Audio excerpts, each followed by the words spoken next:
What's up guys, thanks for tuning in, and today we are changing out the brake pads on the C8 Corvette. We're going to be going with some carbon ceramic brake pads that should take out all the brake dust that you get from your typical OEM brake pads. We're going to go through both how to install on the rear as well as the front. So with that being said, let's get started. So to start off, doing a brake pad change for a C8 is actually pretty straightforward, and even a beginner can do the job. For someone doing this for their first time, the job can take anywhere from 2 to 4 hours, while an expert or shop can get the job in 1.5 hours to 2 hours on average. Some of the basic tools that you'll need will obviously be the replacing brake pads, brake pad grease, torque wrench, to name a few. And I'll have links in the description below for recommended tools to get the job done. Now, in starting your brake pad change, the first thing we want to do is unplug the battery. This is extremely important in both preventing any caliper pistons from extending during the replacement, as well as any check engine lights caused by errors. The battery is located in the frunk, which requires the removal of 3 panels to access.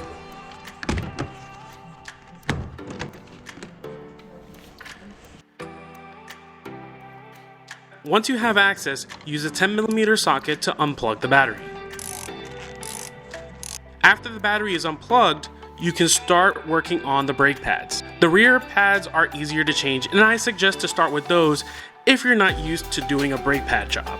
Starting with lifting the rear, you can work one side at a time when it comes to the rear at the appropriate lifting points. When it comes to changing the pads on the front, it'll be easier to get the needed clearance by lifting the whole front. If you never lifted your C8 before, I would suggest checking out my other how-to video on how to lower your C8, which goes into detail on how to properly lift your C8 to do the work on it. Use a 22mm socket and breaker bar or similar to remove the wheels.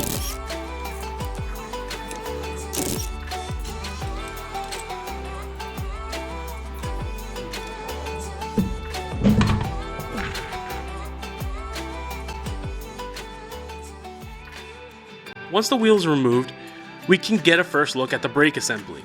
For the rear brakes, the main parts we're concerned about are the 2 caliper pins, a cross spring, and the brake pads already installed.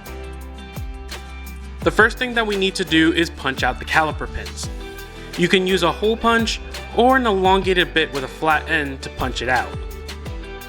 There's a small spring clip on the pin that helps keep the tension, so the pin only needs to be punched out in order to remove that tension. Once done, you can push on the cross spring to relieve the remaining tension and can pull out the pin easily.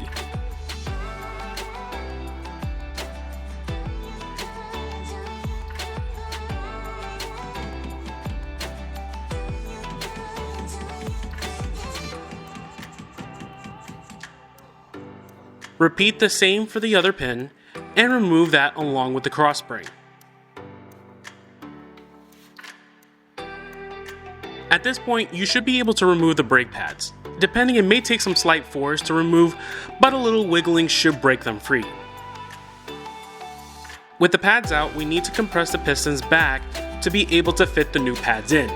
Now, there are numerous compression tools out there on the market, but I will recommend the Lyle Quick Quad Pad Spreader, which helps evenly push the pistons back even with the caliper still attached on the rotor. And I'll have a link in the description below so you know where to find it.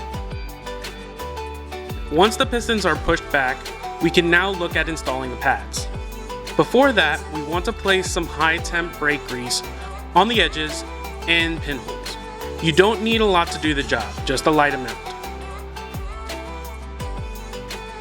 When placing the new pads, place them with the red part facing outward and the pinholes facing outward.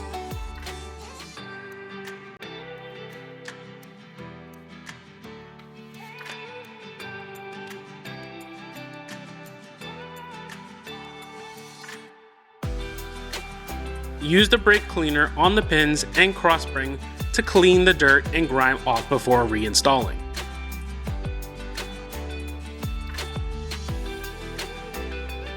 When installing, the pin goes in a specific order with the caliper first pad, through the cross spring, brake pad, and caliper again.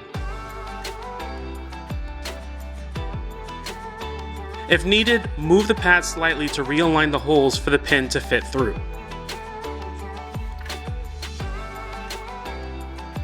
To secure the pin, use a hammer and a side of a wrench to tap the pin until it's fully seated. You don't have to hit it hard, just gentle taps enough to get the spring clip in the caliper and seat the pin. It should be to the point where the coned end of the pin fully sticks out of the caliper.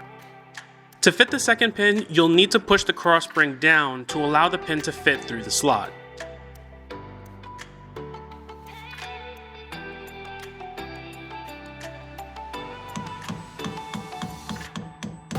Once completed, you can reinstall the wheels and torque down to 140 foot-pounds and tighten in a star pattern. After which you're done and you can repeat the process on the other side to complete the back wheels. Moving on to the front brake pad changes, we need to lift the whole front in order to rotate the brake assembly for better clearance. Once lifted, use a 22mm socket and breaker bar or similar to remove the wheels. To get better clearance, rotate the hub assembly. Looking at the front brakes, the design is slightly different than that on the rear. The biggest difference is that the caliper pins are located on both the inside and outside of the caliper. They hold each of the brake pads, which is held in place with the cross spring. So in this case, we need to remove the caliper in order to move the pads off the pins and out of the assembly. To remove the caliper, we need to use a 21mm socket and breaker bar to remove the two caliper bolts. They're torqued to 160 foot-pounds, so it's going to take a little bit of force to get them loosened up. Once you have the caliper bolts loosened out, place a small box or stand underneath the caliper. This will help keep it off the ground and easier to work on without taking off the brake line attached.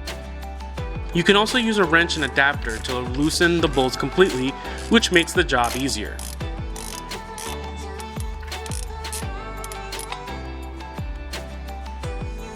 Once you're ready to take the last bolt out, place a hand underneath the caliper so you make sure you catch it in case it moves. When the bolt is out, slowly and gently remove the caliper in a straight outward motion and place on the box or stand you have.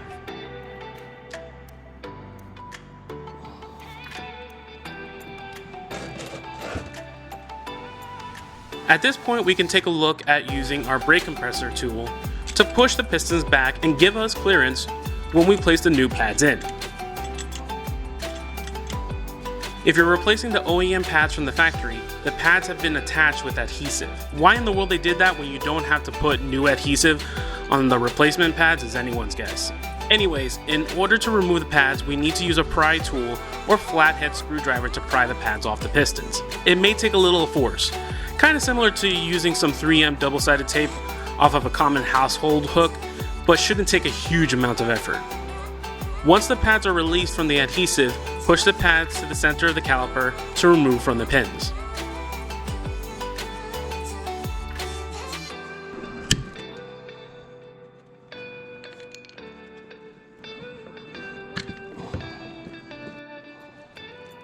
At this point, we're ready to start installing the new ceramic pads we have. You'll want to install thermal grease the same as the rear pads, both on the sides and the pinholes.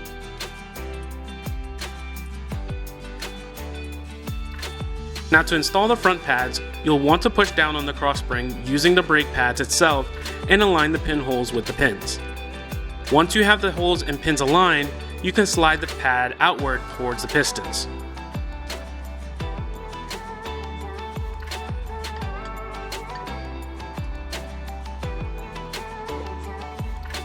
Once the pads are securely installed, you can now place the caliper back onto the rotor.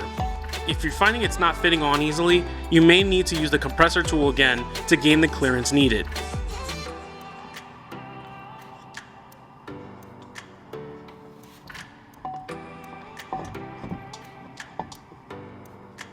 After you have the caliper lined up, place the caliper bolts back on and begin tightening.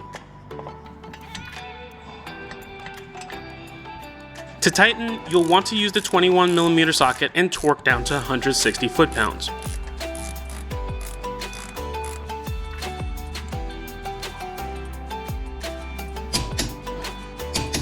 Once that's done, all you have to do is repeat the process on the other side.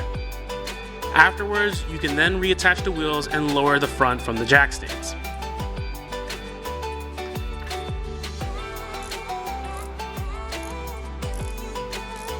Once the wheels are secure, connect the power line on the battery and place the panels back on. Make sure to torque down to 140 foot-pounds in a start path. The final thing will be to enter the car and pump the brakes. Pump the brakes a couple of times without the car being on. Then turn on the car and re-pump the brakes. You may need to reset your windows, which will ask you to lower them all the way down and raise them back up so that they can close properly. If you have any questions about this install, please feel free to leave it in the comments below.